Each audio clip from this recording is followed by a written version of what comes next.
The key thing to know when you're trying to checkmate with a bishop and a knight is that the enemy king can be checkmated only in one of the two corners of the board. But we have four corners on the board. So which exactly two corners I'm talking about? So out of these four corners, only two corners are important for you, and those corners are the light squared ones. And why are these two important? Because in this scenario, white has a light square bishop. So the enemy king can be checkmated in any one of these two light squared corners. If white had a dark squared bishop instead, then the enemy king can be checkmated on any one of these two dark squared corners. Example of how a typical bishop and knight checkmate would look like. The enemy king is on the dark square corner and the checkmate has been given by the dark squared bishop. And notice how this knight over here is controlling the square next to the enemy king, and these two squares being controlled by the white's king. So now let's look at how to do this checkmate. So the best method to achieve this checkmate is by controlling the escape squares of the enemy king, and this can be done by executing the following steps. So let's take this extreme example. As you see, all of the white pieces are sitting in the extreme corner of the board and the black king too is in the corner. So from this situation, how can we achieve the checkmate? So before I tell you the first step, understand what is black's mentality. Black knows that his king will get checkmated in one of these two corners because white has a dark squared bishop. So he will try his best to stay away from one of these two corners. And the best place for the enemy king to escape from the checkmate is the center of the board. So he will try his best to stay around the center of the board. If he cannot stay in the center, then he will try to stay on the edge of the board. And if he is forced to move into a corner, then by all means he will try to go to one of these corners. So when your opponent plays the best moves and avoids getting checkmated, how do you force this checkmate? Well, the first step is you should try to get all of your three pieces in the center of the board. And notice, if you try to first get your knight or your bishop in the center of the board, then they will get easily attacked by the enemy king. So therefore, you should first get your king in the center of the board. So white plays king g7. Now obviously black also wants to stay in the center, so he will move his king towards the center of the board. He plays king g2, white plays king f6, black plays king f3, white plays king e5. Now white's king has successfully occupied one of the center squares of the board. Black king cannot come on these squares, so he moves to g4. Since white's king is already in one of the center squares, he will now get his bishop and then his knight. So that is why white plays bishop d4, centralizing his bishop. King moves to g3, and now white starts getting his knight in the center of the board. So knight to b6, king g2, knight to d5. With this move, you have successfully got all your three pieces in the center of the board. And by doing this, you have disallowed your enemy king to stay in the center of the board. And now black gets his king to g3. And now, because all our three pieces have been centralized, we will move on to step number 2. And the step number 2 is force the enemy king towards one of the corners of the board. Now obviously you want that the enemy king should go to one of these corners because that's where the checkmate will happen. But because your opponent is smart enough, he would not go to one of these corners. He would rather try to stay in these two corners, but that's okay. So let's just push him to one of the corners, and the way we do this is by taking away his escape squares. So here in this scenario, the enemy king cannot go to these two squares as they are controlled by our pieces. And because I want the enemy king to move to the edge of the board or to the corner, I don't want him to have control of this square. So that is why I will play king to e4 in my next move, so that the enemy king does not get access to this square as well. So white plays king to e4, and now the enemy king cannot come to these squares because all of them are under white's control. King moves to g2, and now after this move, the enemy king does not have access to this square and this square. And because I want the enemy king to move to the edge of the board or to the corner of the board, I will take control of this square as well. And how can I do that? Well, by my king opposition. So I'll get my king to this square, so that he is forced to either move to the edge of the board or to the corner of the board. So white plays king to f4, and here king moves to h1 square. Because he knows here he cannot be checkmated, so he doesn't mind going to the h1 corner. And now the black king does not have access to this square because this is controlled by our bishop. So he has these two squares, out of which we will take control of this square by playing king to f3. Notice that in a hurry, do not make a mistake of playing king to g3, because in that case the game would be a stalemate. So when the king goes to the corner of the board, you just need to do direct opposition with your king. So we'll get our king here, king to f3, and now black king doesn't have these two squares, so he'll move to the only square available to him. So he'll move to h2. So when you have reached this position, when you see that your enemy king is sitting near a corner and your king is directly just one square away from the corner, then in this situation you have to execute step number 3. And the step number 3 is take away the corner square with your knight. As you can see, the enemy king does not have access to this square because it's controlled by a dark squared bishop. These two squares our king is controlling. So basically you have formed this wall in front of the enemy king which he cannot escape. And now he knows that if he goes to this side of the board, to this corner, then he will get checkmated. So what will your opponent do? He will just try to keep his king on these two squares. He will keep moving back and forth from h1 to h2 and from h2 to h1, so that he can just draw the game by either threefold repetition or by 50 move rule. And because we don't want to draw the game and we want to force the enemy king to this corner, the way to do is we will start taking one square at a time. First we will take control of this square, then this square, then this, and this is how we will start taking control of each square, and slowly we will push the enemy king to move to this corner of the board. So that is why in step 3 we will focus on taking control of the first h1 square, because we want the enemy king to move towards this side. And how do we do that? Now obviously our bishop is controlling this square, our king is busy controlling these two squares, so both these guys are busy forming a wall against the enemy king. So to take control of the corner square, we will use our knight. But where should we get our knight? To this square or to this square? Because the knight can control this corner square from both of these squares. So the best place would be to get our knight to this square. And the reason why I chose this square, because if you get your knight to this square, then you would be blocking your bishop's way of controlling this important g2 square. And if your knight blocks your bishop, then the enemy king would be able to escape to this side of the board. And you don't want him to escape. That is why we will get our knight to this square to control this corner square. Now in order to get our knight to this square, we can first get our knight to this square, then to this and to this. It will take 3 moves. Or we can get our knight to this square, then to this square, and then to this. Both of these routes are absolutely fine. Or we can get our knight to this, and then to this. Even this is absolutely fine. Or the fourth route is getting our knight to this square, then to this square, and then to this. Now the route marked with the green color, the blue color, and the yellow color, they are good routes. You can use any one of these 3 routes, but you cannot use the route marked with the red one. And the reason why you can't use the red route is because when you get your knight on this square, you are blocking your bishop's way of controlling this important g1 square which the enemy king might try to escape from. So if you get your knight to this route, so you are blocking your bishop's way of controlling this square.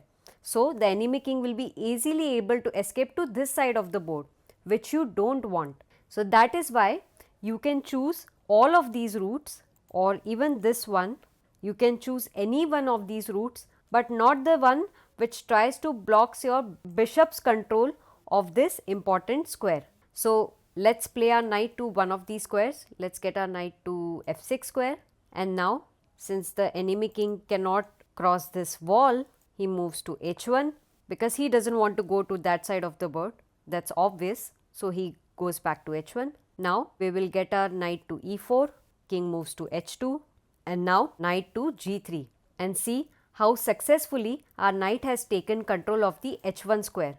So the enemy king cannot go to h1 and neither these two squares, because all of these are under white's control. So the king is left with only one square. So king moves to h3. And now we will move to step number 4. Step number 4 is take away the square next to the corner with your bishop. So the square next to the corner is this one.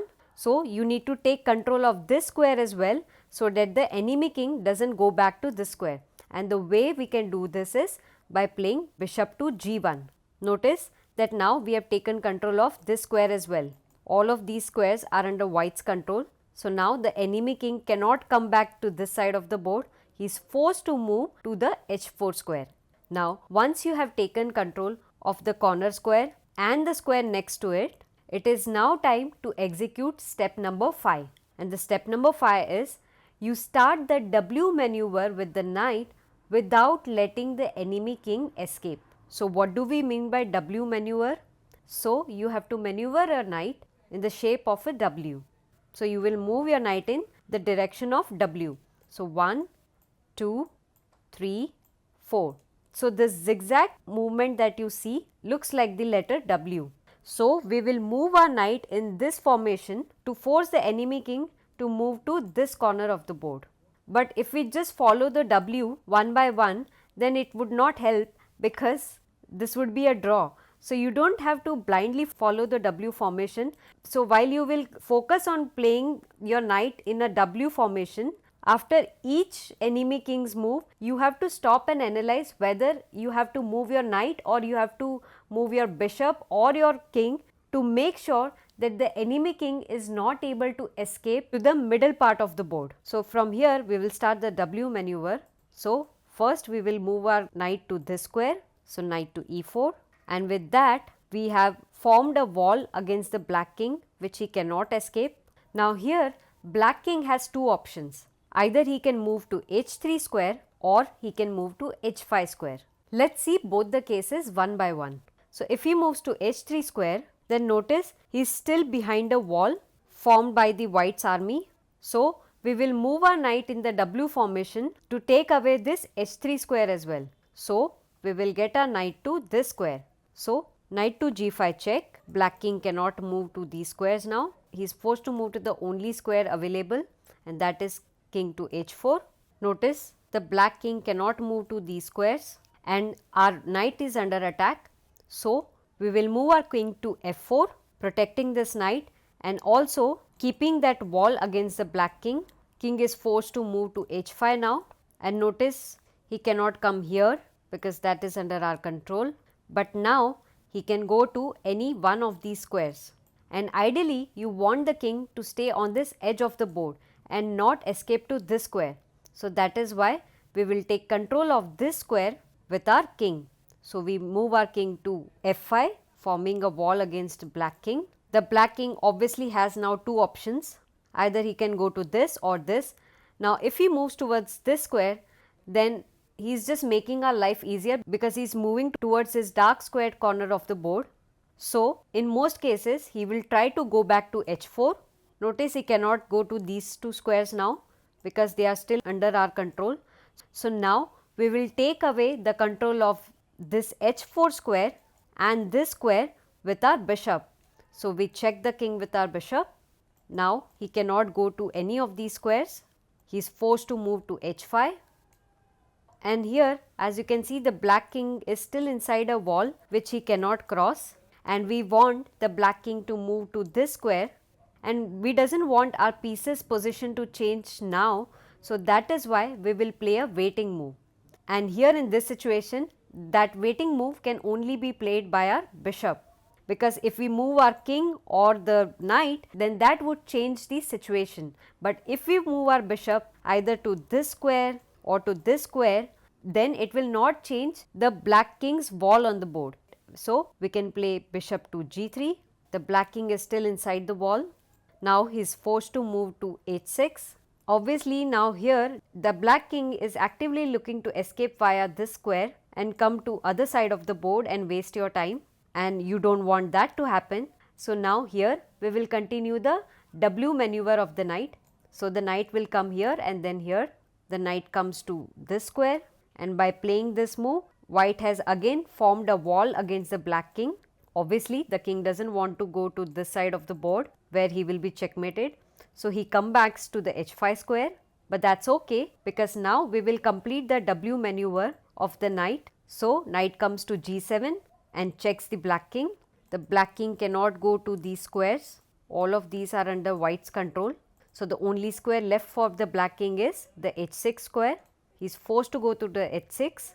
Notice how the black king does not have access to these squares because these are under white's control, and you want to force him to go to this corner. So, that is why you move your king to this square, protecting your knight as well as maintaining this wall against the black king.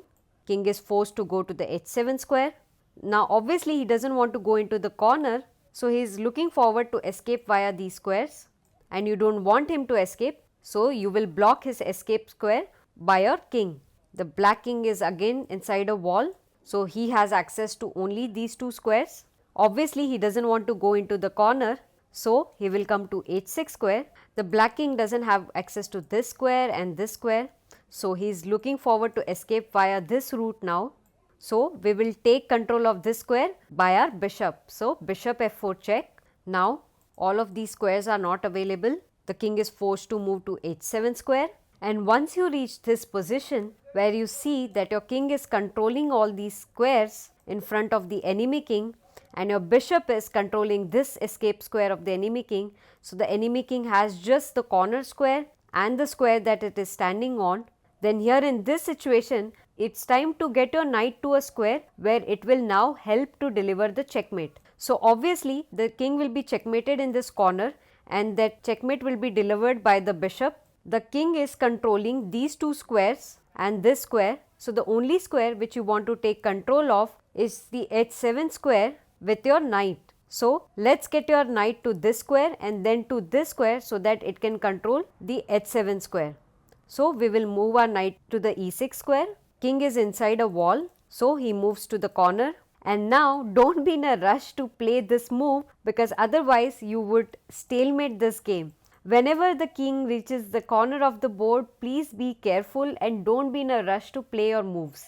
So, because he has reached the corner of the board and we do not want our setup to change, so we will just play a waiting move with our bishop. So, the bishop can move either to this square or to one of these squares. The idea is that he does not leave control of this important square where the king can try to escape. So, bishop let us say comes to this square, king cannot come on these squares, he comes here, and now it is time to deliver the checkmate. First we give check with our knight, king goes to the corner, and now the bishop delivers the final checkmate. Now, let us go back a few moves. So, here we saw when we formed the wall against the black king, he had two options, either to come to h3 square or to come to h5 square.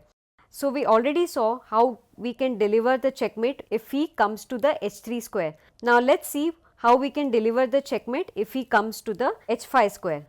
So, king moves to h5. So, the king does not have access to these squares, but now he is actively looking forward to escape via this square, but that is okay. And notice that you cannot control this square with your bishop or your king. So, our strategy would now be to minimize the escape squares of this black king and to restrict him to remain in only this part of the board and not escape this part. So, we will move our king to f4 to get closer to the black king. King moves to f4. Black king moves to g6. He is very happy that he is finally escaped the edge of the board, but do not worry because we will not let him move out of this part of the board, and the way to do is we will continue our knight maneuver. Notice how this knight had come from here to here. Now we will continue the W maneuver of the knight. So, knight moves to g5. The idea is we are trying to control all the escape squares of the black king which can take him to the middle part of the board. So, by playing this move, we have taken control of these two squares. This square is already under our control. So, the king has to choose between one of these squares. Obviously, he does not want to go to the side of the board. So, he will choose one of these two squares. Let us say the king moves to g7, and now we will get our bishop to this side of the board to control the escape squares. Now, the black king does not have access to these two squares. So, he can choose to go to one of these 6 squares that are available to him. Obviously, he does not want to go to the side of the board or the corner of the board.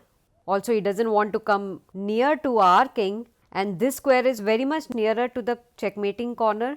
This square is near to our king.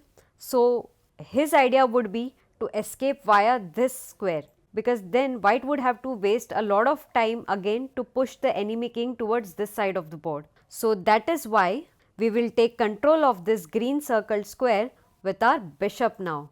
So, we will play bishop to c5 to take control of this square. So, bishop c5, black king doesn't have access to these square. He has to choose out of these squares available for him.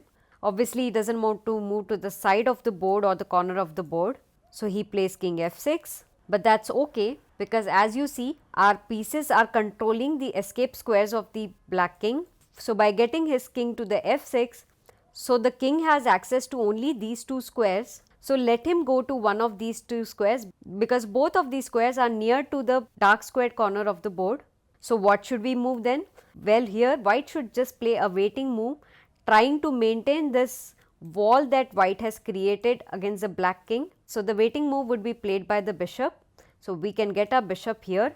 That way, we are not leaving the control of these squares. So, now the black king is forced to go to one of these two squares. Black king goes to g6, and now the king doesn't have this square or this square or this square. He has to choose among one of these four squares. Obviously, he would not like to go to the edge of the board or to a square which is located near the corner of the board. So, he would love to come on this square, and that is why we will take control of this square as well by our bishop. So, we will get our bishop to e5, and now black king cannot come here, cannot come here or here or here or here as well. So, again we have formed a wall against black king. So, the black king has only these two squares available. Obviously, he will not choose this square because that is located near the corner. So, he will move to h5, and now we will maintain the opposition with the king because we do not want him to escape via any route. So, we are still keeping him in the wall. Black king will obviously move towards this square because he does not want to go to the corner, but that is okay because this square is under control, this is under control, this is under control. So, all he has to do is go back to h5, but we do not want to change the setting. So, that is why we will play a waiting move, and the waiting move would be played by the bishop. So, we can get our bishop to this square. We are still maintaining the wall against the black king. He is forced to go to h5, and now we will take control of this square by getting our bishop to this square. So, now the black king does not have access to this square, he does not have access to these squares. So, he is forced to go to h6. Notice how one by one we took control of all of these squares and pushed the enemy king to walk towards this side of the board. And now from here you have already seen king has come to this square, he is trying to escape via this. So, we will continue our W formation with our knight. So, now the black king is again behind a wall which he cannot escape. Obviously, he will move back here, and now we will complete the W formation with our knight checking the king. Black king does not have access to these squares, he will come here, and now we protect our knight. Black king do not have these squares available for him. So, he is forced to go to h7, and now we get our king in opposition, taking control of this square as well. Black king has only two options. Obviously, he will come to h6, but that is okay because now we can give him check. He does not have access to these squares. So, he is forced to go to h7, and now we have reached a position where we now need to replace our knight to a square where it can help deliver the end checkmate. So, we will get our knight here so that he can come here and take control of this important square. Black king does not have these squares available, he goes to the corner, and now is the important moment. You do not want to play this move because that would be a stalemate. So, you play a waiting move with your bishop. Black king comes here, and now knight gives check, black king moves to the corner, and this is the final checkmate. If you enjoyed learning this method, then do not forget to like this video and do subscribe to my channel. And if you love chess and want to seriously improve your game, then do join the membership program of this channel.